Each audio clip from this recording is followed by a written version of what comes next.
السلام علیکم ورحمۃ اللہ وبرکاتہ نحمده ونصلی علی رسوله الکریم اما بعد فاعوذ باللہ من الشیطان الرجیم بسم اللہ الرحمن الرحیم زین للذین کفروا الحیاة الدنیا ویسخرون من الذین آمنوا والذین اتقوا فوقهم یوم القیامة واللہ یرزق من یشاء بغیر حساب صدق اللہ العظیم۔ آج انشاءاللہ سورۃ البقرہ کی آیت نمبر 212 سے ابتدا کریں گے۔ زینا آراستہ کی گئی، للذین وہ لوگ جو کفروا کفر کیا انہوں نے، الحیات الدنیا دنیا کی زندگی، ویسخرون اور وہ ہنستے ہیں، من سے الذین جو لوگ آمنوا ایمان لائے، والذین اور جو لوگ اتقوا پرہیزگار ہوئے، فوقہم ان سے بالا تر، یوم القیامت قیامت کے دن، اللہ اور اللہ تعالیٰ یرزق رزق دیتا ہے، من یشاء جسے وہ چاہتا ہے، بغیر حساب بغیر حساب کے۔ زین للذین کفروا الحیات الدنیا جن لوگوں نے کفر اپنا لیا ہے ان کے لیے دنیاوی زندگی بڑی دلکش بنا دی گئی ہے، یعنی دنیا کی ترقی اور عروج ہی بس ان کے سامنے ہے اور آخرت کی زندگی کی طرف ان کی کوئی توجہ نہیں ہے۔ وَيَسْخَرُونَ مِنَ الَّذِينَ آمَنُوا اور وہ اہل ایمان کا مذاق اڑاتے ہیں۔ آج کل بھی یہ بات دیکھی جا سکتی ہے کہ اہل کفر یا ان کے جو معاونین ہیں وہ اہل ایمان کا ہر لحاظ سے مذاق اڑاتے ہیں، اور ایمانداروں کی ایمان کی نشانیاں، اہل ایمان کے ایمان والے اعمال، ایمان پر مبنی ان کی زندگی، اس کا مذاق اڑانے کے لیے لوگ آج بھی دنیا میں موجود ہیں۔ تو یہ کوئی نئی بات نہیں ہے، بلکہ وہ دنیا کی زندگی ان کے سامنے اتنی خوبصورت بنی ہوئی ہے کہ وہ اسی کو سب کچھ سمجھتے ہیں، اور آخرت کی فکر کرنے والے، نماز پڑھنے والے، تقوی اختیار کرنے والے، تو ان لوگوں کے بارے میں ان کی سوچ یہ ہے کہ یہ دقیانوس ہیں اور یہ پرانے ذہن کے لوگ ہیں۔ اس طرح کی باتیں آج کل بھی دیکھنے میں ملتی ہیں، لیکن اصل چیز ایمان ہے۔ والذین اتقوا فوقہم یوم القیامہ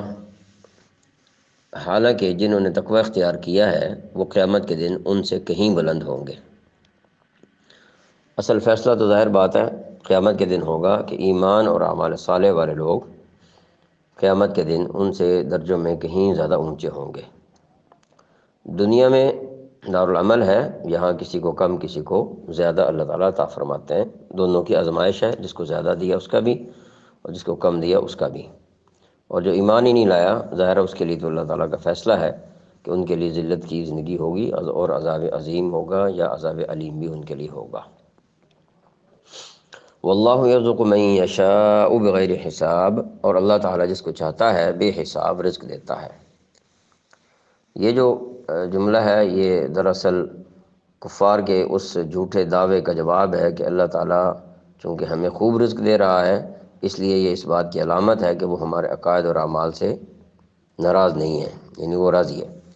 تو ان کو جواب دیا گیا کہ دنیا میں رزق کی فراوانی، رزق کا زیادہ مل جانا کسی کے حق پر یا سچ پر ہونے کی دلیل نہیں ہے۔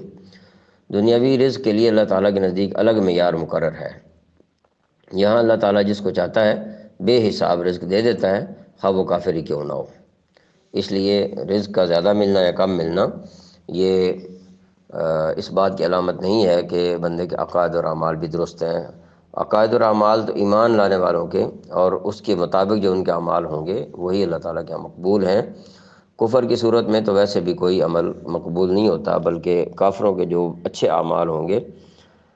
جیسے کسی کی بھلائی کر دینا، خیرخواہی کر دینا، اس قسم کے جو ہیں ان کا بھی بدلہ دنیا میں مل جائے گا اور آخرت میں ان کو کچھ نہیں ملے گا۔ آیت نمبر 213 کان تھے الناس لوگ امت واحدتاً ایک، فبعث پھر بھیجے اللہ تعالیٰ نے النبیین نبی، جمع ہے یہ لفظ، مبشرین خوشخبری دینے والے، ومنذرین اور ڈرانے والے، وانزل اور نازل کی معہم ان کے ساتھ الکتاب کتاب، بالحق برحق، لیحکما تاکہ فیصلہ کرے، بین درمیان الناسی لوگ، فیما جس میں اختلفوا انہوں نے اختلاف کیا، فیہ اس میں، وما اور نہیں اختلاف کیا، فیہ اس میں، الا مگر الذین جنہیں اوتوہ دی گئی، من سے بعدی بعد، ما جو یا جب، جاءتہم آئے ان کے پاس البینات واضح حکم، بغین ضد، بینہم ان کے درمیان یا آپس کی ضد، فہد اللہ پس ہدایت دی اللہ تعالیٰ نے، الذین جو لوگ آمنوا ایمان لائے، لما لی من لیے یا واسطے، ما من جو، اختلفو انہوں نے اختلاف کیا، فی ہی اس میں، من سے الحق کے حق یا سچ، باذن ہی اپنے اذن سے، اپنی اجازت سے، اللہ اور اللہ تعالیٰ یہدی ہدایت دیتا ہے، من یشاء جسے وہ چاہتا ہے، الی صراط راستے کی طرف، مستقیم سیدھا، کان الناس امتا واحدہ سارے انسان ایک ہی دین کے پیروکار تھے، یعنی شروع میں انسانوں کی جو ابتدائی تاریخ ہے اس میں سارے انسان ایک ہی دین کے پیروکار تھے، توحید کو ماننے والے تھے، شرک ان میں نہیں گھسا تھا، فبعث اللہ النبیین مبشرین و منذرین پھر اللہ تعالیٰ نے نبی بھیجے جو خوشخبری سناتے اور ڈراتے تھے، مطلب یہ کہ جب ان لوگوں میں آپس میں اختلافات ہوئے توحید کے معاملے میں، شرک نے اس میں راہ پا لی، تو اللہ تعالیٰ نے حق والوں کو جو صحیح راستے پر تھے خوشخبری سنانے کے لیے، اور جو باطل راستے اختیار کر رہے تھے ان کو ڈرانے کے لیے اللہ تعالیٰ کے عذاب سے، تو اللہ تعالیٰ نے اپنے انبیاء علیہ السلام کو بھیجا، وَأَنزَلَ مَعَهُمُ الْكِتَابَ بِالْحَقِّ لِيَحْكُمَ بَيْنَ النَّاسِ فِيمَا اخْتَلَفُوا فِيهِ، اور ان کے ساتھ حق پر مشتمل کتاب نازل کی تاکہ وہ لوگوں کے درمیان باتوں کا فیصلہ کرے جن میں ان کا اختلاف تھا، یعنی آسمانی ہدایت کے مطابق جو ہے لوگوں کے درمیان فیصلہ کیا جائے، وَمَا اخْتَلَفَ فِيهِ إِلَّا الَّذِينَ أُوتُوهُ مِن بَعْدِ مَا جَاءَتْهُمُ الْبَيِّنَاتُ بَغْيًا بَيْنَهُمْ۔ یہاں پر ایک افسوس کی بات ذکر کی جا رہی ہے کہ اور کسی اور نے نہیں بلکہ خود انہوں نے، جن کو وہ کتاب دی گئی تھی، روشن دلائل آ جانے کے بعد بھی صرف باہمی ضد کی وجہ سے اس میں اختلاف نکال لیا، یعنی اس کتاب میں اختلاف نکال لیا، آسمانی کتاب یعنی تورات، زبور، انجیل وغیرہ یا دیگر جو آسمانی کتابیں نازل ہوئیں، فہد اللہ الذین آمنوا لما اختلفوا فیہ من الحق باذنہ پھر جو لوگ ایمان لائے اللہ تعالیٰ نے انہیں اپنے حکم سے حق کی ان باتوں میں راہ راست تک پہنچا دیا جن میں انہوں نے اختلاف کیا تھا، جب بات صحیح پتہ چل گئی تو بہت سے لوگوں نے اس کو تسلیم کر لیا، واللہ یہدی من یشاء الی صراط مستقیم اور اللہ تعالیٰ جسے چاہتا ہے راہ راست تک پہنچا دیتا ہے۔ تو اس آیت مبارکہ میں بطور خلاصہ ہم یہ کہہ سکتے ہیں کہ اول تو دنیا میں حضرت آدم علیہ السلام اپنی زوجہ کے ساتھ تشریف لائے، اور جو اولاد ہوتی گئی ان کو دین حق کی تعلیم فرماتے رہے اور وہ ان کی تعلیم پر عمل کرتے رہے، ایک مدت اسی حالت میں گزر گئی، پھر طبیعتوں کے اختلاف سے مختلف اغراض آنے شروع ہو گئے، اور ان اغراض کے آنے کی وجہ سے اختلافات ہونا شروع ہو گئے، حتیٰ کہ ایک عرصہ کے بعد اعمال اور عقائد کے اندر اختلافات کی اچھی خاصی نوبت آ گئی۔ اس آیت کریمہ میں دو باتیں ارشاد فرمائی گئی ہیں۔ نمبر ایک، انسان اپنی زندگی کے شروع میں آبادی کے پھیلنے کے باوجود بھی ایک امت اور ایک گروہ ہی کی شکل میں تھے، یعنی وہ ایک ہی تھے جن میں کوئی اختلاف نہیں تھا، ایسا نہیں تھا کہ کسی کا مذہب کچھ اور ہوتا اور کسی کا کچھ اور، تمام انسان اپنے بنیادی خیالات، اپنے اللہ تعالیٰ کی، اپنے رب کی معرفت اور اپنے مقصد زندگی کے شعور میں بالکل یکساں تھے۔ نمبر دو، انسانوں میں جو وحدت کا شرازہ بکھرا ہے، ان کی اکائی ٹوٹی ہے اور اختلاف کی نئی نئی صورتیں پیدا ہوئی ہیں، یہ بعد کی بات ہے۔ یہ سورہ